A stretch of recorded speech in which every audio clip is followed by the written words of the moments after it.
where to start. I guess it's not that dramatic. I think I concluded with my battle with my father over crab legs. I want some crab legs, B. Huh? That is like for sure not exactly how he sounds, but it's just a lot funnier to portray him that way. I think I didn't really get into that one, in terms of like something to take away from it, because it really just kind of came off as me just like shitting on my dad, which was not my goal. But yes, I was very angry and still have issues related to that situation. So yeah, like something forgiveness, I guess. I don't know, but at the same time, it's like we don't owe each other anything, and it's a tough situation. But redemption is powerful too, and I think this coronavirus situation has definitely made me more appreciative of what, and that's cliche to say, but and everyone says that right now. But do you really feel it? Which is again maybe why I was so angry at my dad for being so like, man, Jesus got the cure. But anyway, that's not the point of this episode. Of Ouch, my 30s. I'm in Akron, Ohio, or just outside of it at a hotel. I got in my car. I realized that I needed to break out of New York, which has been my plan for quite some time. But inevitably, I always kept delaying it for some reason or another. Some health related, nothing crazy, but just, you get older and you get into your 30s. And I've talked about this in previous episodes of just like, you can't like not be in shape in your 30s and expect to feel good. Like you have to work out, you have to exercise. And I like have done those things, but it was never my lifestyle. And I thought I could just get by driving cross country in old piece of shit German sedans and expect for my back to be like feeling like it always has been. So all that being said, that would always prevent me from like escaping. And then obviously Corona happened, blobbity, blobbity, blobbity. So yeah, my destination is not exactly locked in. I rented a car from Enterprise, which is incredibly cheap, no surprise there. And did a one-way rental, which is also super cheap. And loosely, the plan is Denver, but I also like the Midwest a lot. I like Milwaukee and that region. I feel so exposed in a hotel. I don't know. There's like this weird family. Well, all right. So the point of this episode is to kind of see and talk about what I've seen on the road so far. Driving cross country amidst a lockdown type situation. And it's fairly apocalyptic, but it's also not. It's also like life as usual. There's tons of trucks going back and forth, and that really shows you, how reliant we are on, I'm not going to assume these guys' politics. But something tells me that they're not upset Trump is president. At least a good chunk of them aren't upset. So again, like we have to like figure out, like we have to mitigate like conversations with each other or figure out how to have them, because people think that we can exist independent of one another. And I think we're finding, and this pandemic has shown us that, yeah, we have to figure out, we have to maintain dialogue. Anyway, my point is, like, these people are not wearing masks, number one. I walk, and I kind of joked, it's like a kind of a hacky joke, being like, well, if you're black and you wear a mask, you're going to run into some trouble. In New York City, that might be the case, where it's just like, if you're a black guy with a mask on, most people understand that it's like we're amidst the pandemic, and like that's the rules. You fucking leave New York State, that is not the rules, man. I walked into a Pennsylvania, come and go or whatever gas station, and the second I pulled into the, up to the pump, and I put the mask on, the guy was like a deer in headlights from inside the gas station. And you could just tell, he was like, is that black bastard gonna come in here?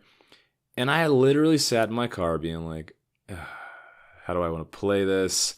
So I walked in, I was like, hey, y'all got a restroom? And that's what I was looking for. So anyway, there's that. Yeah, I don't know. So I just been driving. I feel like this episode already sucks. A lot more interesting when I'm yelling at my dad. Maybe I have to go back and get some more material from him. And another thing, motherfucker, how you feel about gay people? Don't get me started on gay people. That's Jesus saying that the Lord... Anyway. So yeah, I'm in Ohio now. No one's wearing masks. They have like a fucking beer pong table separating the front desk of the hotel and where you stand. That's like their social distancing. But of course, the woman comes around to point where I need to sign the piece of paper. I'm like, you are defeating the purpose of everything. um. So yeah, it'll be interesting. My fears about Corona have diminished over the months. Having spent 6 months in complete isolation made me crazy, of course. But as we're seeing that like these numbers are perhaps padded in a certain sense, New York State or New York hospitals get more money if if people are on ventilators from Medicare. They're attributing deaths to coronavirus, even if they aren't directly related to it and they're presumed to be coronavirus. There's just a lot of like goofy shit going on. And at the end of the day, like I'm not staying in my fucking apartment for another 6 to 18 months or whatever. I am taking it as seriously as possible. I wish these rednecks in Pennsylvania and Ohio would as well, but that appears not to be the case. So all I can do is wear my mask and hope for the best and sit in this weird Super 8. Yeah, living the dream. So yeah, I don't know. I don't even know why the hell I'm on the road. I just knew I had to get out of New York for a while. And it's weird because comedy was always the thing that oriented my direction. I'd always be going to some new city because there was a new comedy club there, and that was my goal, to do stand-up. But that doesn't exist anymore. And there are cities that might open up again soon. Austin or Texas is going to open up. Tennessee is opening up. I don't know what that means for live stand-up comedy, but I'm sure it'll follow shortly thereafter. So, it's on the horizon, but, I just don't know if that's going to exist in the way that, well, of course it's not going to exist in the way that I'm familiar with it. There's going to be a lot of changes to live stand-up and live performance and gatherings of any kind. So I guess, part of my like wanting to stay where I was, at my family's property, I was going to build my little tiny studio, tiny house, a couple acres back behind the house. It's really nice and secluded. And I was just going to ride out the next 18 months making content in the woods, because that's frankly the future of where things are going. But then my dad came back and I didn't want to be sharing a space with him. Is that pride? Is that ego? Am I sacrificing my personal health and potential success because I can't stand to share with my dad? Interesting thoughts. The answer is yes. But at the same time, I was just getting tired of New York. I wasn't really meeting girls that I wanted to connect with. And I'm starting to look at like, well, again, I would love a relationship and, something meaningful or something that could become meaningful. That's not, daddy's not trying to put on a ring just yet. But at the same time, it's like, your creative passions and your dreams should be what guide you, not like trying to get some ass or, fulfill this potentially contrived notion that is a marriage. And I've done that, admittedly. I've done a lot of driving and chasing of women, thinking that was progress personally and professionally. And while it was fun, now looking back at 33, sitting naked in a Super 8 hotel in Akron, Ohio, I can for sure question some of those decisions to drive very far distances to hang out with women and have a good time, but then not really have anything to speak for it after that. Well, this is why I drive, because I get to look at my reflection of this fucking television that is framed by a weird reflective mirror trim type thing, seeing my eyeball glare back at me. So I don't know. I mean, like, is there life after coronavirus? Is there? Will it matter to congregate? Will it matter to physically connect with people? And these are the questions I'm asking myself. And I don't know. It's like, apparently we all, like, so many of us a lot of people have already had it, and like it's asymptomatic. I can't wait for like the government to like figure out how to tell us exactly what's happening, because clearly they have no idea. I don't even know if doctors have any idea.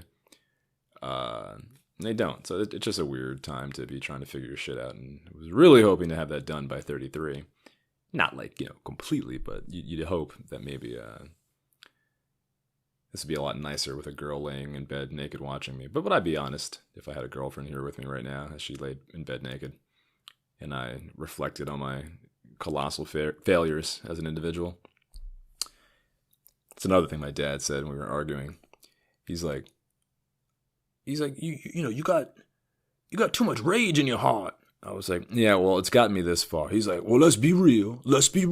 And he gave me this stupid look. So, implying like you at your mom's house, so you ain't shit. I'm like, I'm at my mom's house because there's a fucking global pandemic that you think Jesus is insulating you from. I didn't say that because by that point I think I'd already started crying about my stepdad was nicer to me than you were. What was my point? Dad was yelling about Jesus. So like getting out of the house and like I make moves. Okay, I do my thing. I make a lot of money doing a lot of great jobs, okay? I do voiceovers, I do copywriting, I do commercials, make some really great deals, make some really shitty deals as well. So, listen to this, Dad. I am 100% totally liquid, okay? Tons of cash. Well, not a lot of cash, but enough to do some random road trips across the country. And then hope that there's work on the other side of it. That's the old school way of doing things. But hey, look, I'm not drunk, which is nice for once. Usually I'm in these hotels shit-faced and wake up hungover and then drive 8 hours. Wow, wonder why my body feels like crap. But I had my foam roller, did my stretches, did my thoracic spine extensions. I got to open up the thoracic mid-body.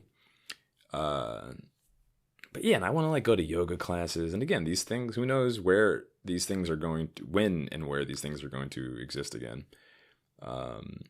But I'm ready to live again. I think a lot of people are. And just to take it to politics, I guess. When you drive across country, I understand where some of these rednecks are coming from. Like my buddy Brian. What up, Brian? What did Brian say? Well, there's that argument of just like better a good economy than being dead. Or I'm kind of tired. I've been driving all day, but you know what I mean. The conversation, and this is not Brian. I'm not making fun of you. I feel you. Like, yes, there's equal value in both sides of this argument. The economy and a global pandemic that could be very life-threatening for some people. And I don't think they're mutually exclusive arguments. you can't tell.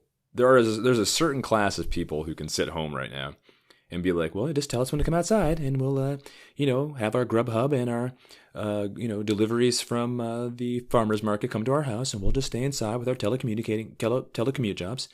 And, we'll just wait it out like good, responsible citizens. Yes, that's a reality for some people. There are other people who are crammed into tiny-ass apartments or shit fucking trailer parks or projects that even when on a good day, or when these environments are at their best, people don't want to stay inside. And as we approach summer, you're telling people to sit inside and I don't know. It's just, and most people don't have fucking telecommuting jobs, if a job at all.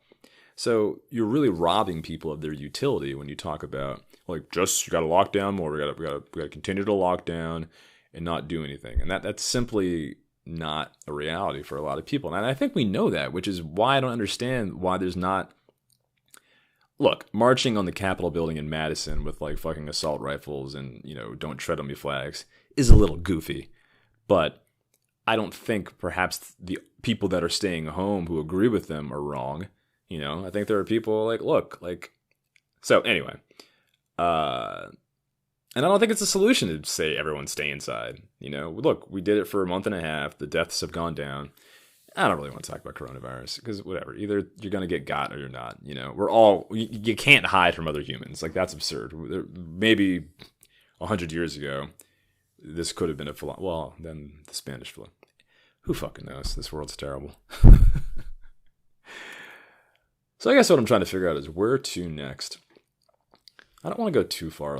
I love LA, but you can't go home. I think I had my moment in LA, and I wish I could go back in time and tell my younger self to just fucking stick it out a little longer. But this is life, right?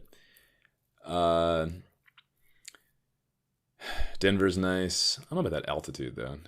But I was drinking heavily, and that's why I had such a bad altitude sickness reaction. Can I just play these tapes for a therapist and get them up to speed? Listen to my podcast, then we'll have our first session. Okay. Might be a good idea, actually.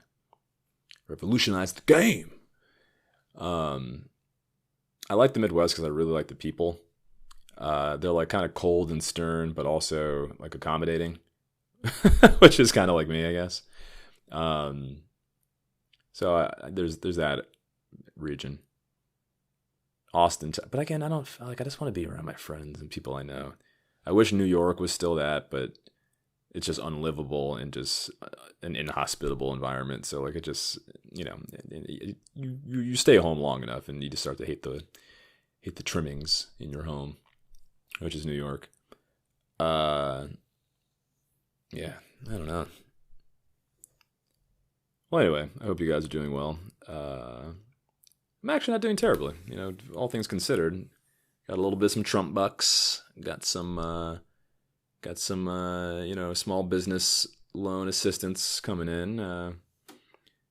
Yeah, so we shall see how the future unfolds. And, I just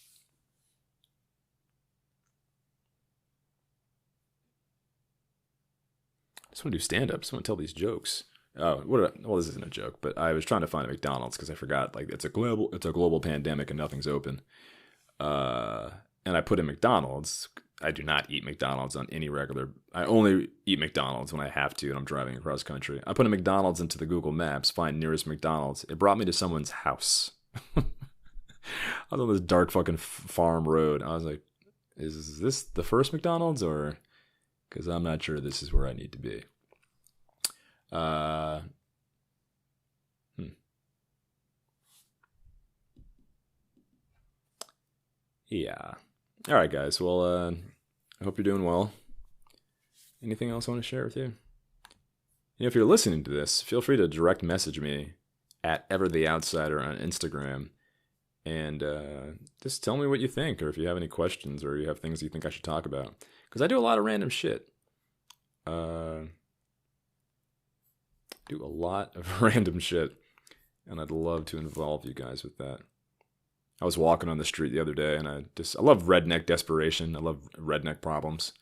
That's why I love Tiger King so much. Not because of like the sensationalized aspect of it, but I just love redneck desperation. I heard from this house on the street I was walking past, this woman yelling at her kid, "I told your father to keep the fucking ferret in the fucking house."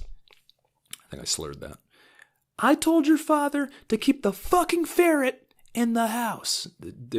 I'm tired. All right. She was yelling about a ferret to her daughter, and that made me smile.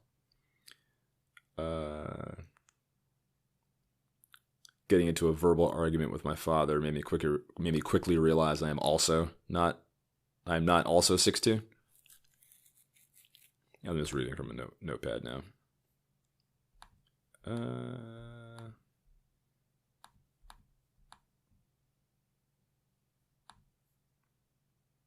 Yeah, I got nothing, guys. I hope the rest of these are also entertaining, but I will continue to release dispatches from the road from what I see in America right now, because it's mostly the same, but, it's not. It's very odd. Okay, guys, I'll talk to you later.